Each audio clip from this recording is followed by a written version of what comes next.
बुबाले पनि सुनिरहनु भएको छ है हजुरलाई पनि देखिन्छ गाइने दाई भेट भयो आज अनि गाइने दाईले गाउँदै हुनुहुन्छ यहाँ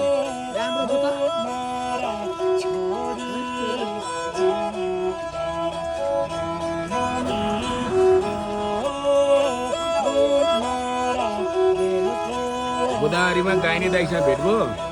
अनि हाम्रो गाइने दाईले गाउँदै हुनुहुन्छ कति मिठो छ धुन हेर्नुहोस्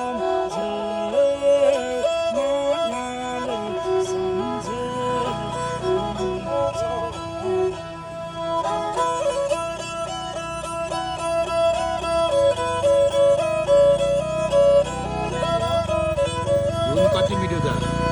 मजाले पुरै भिडियो सुन्नु होला मनमा शान्ति आनन्द हुन्छ यो धुनले पनि पारिवारिक तनाव भयो भने यही धुन सुन्नु होला